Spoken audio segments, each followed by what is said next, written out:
अचानक ईरान के पास straight of Hormuz से जितनी भी कश्तियां गुजर रही थीं, अचानक उन बड़े बड़े समुद्री जहाज़ों के रेडियोस बजने लगे।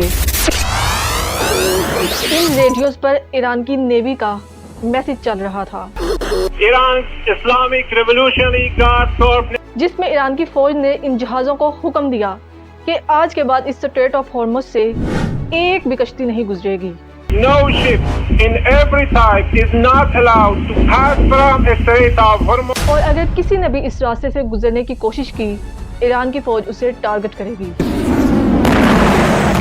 ईरान की फौज के इस ऐलान के बाद इन बड़ी बड़ी कश्तियों ने स्ट्रेट ऑफ हॉर्मुज खाली कर दिया और ये सारी कश्तियाँ स्ट्रेट ऑफ हॉर्मुज के पीछे फंस चुकी थीं और इन कश्तियों में ऑयल के मिलियंस ऑफ बैरल्स पड़े हुए थे, जिसकी वजह से आज कई कंट्रीज के पास आहिस्ता आहिस्ता ऑयल और गैस ख़त्म होने वाले हैं और दुनिया की इकोनॉमी तेज़ी से गिर रही है और बड़ी बड़ी कंट्रीज इंडिया, चाइना, जापान की इकोनॉमीज भी हर्ट हुई हैं। स्ट्रेट ऑफ हॉर्मुज को ब्लॉकेड करने से भारत को सबसे ज्यादा नुकसान हो रहा है पूरी दुनिया में। पाकिस्तान में भी इसकी वजह से पेट्रोल आहिस्ता आहिस्ता खत्म हो रहा है। हुकूमत ने पेट्रोल और डीजल की कीमत में इजाफा कर दिया। इसी तरह के हालात बांग्लादेश में भी हैं। Rich economies like Bangladesh. और यही सब कुछ अफ्रीका में भी हो रहा है। Petrol prices have been adjusted upwards in Nigeria at least 3 times.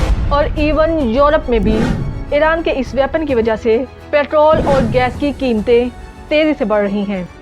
Since the beginning of this conflict, gas prices have risen by 50% and oil prices have risen by 27%.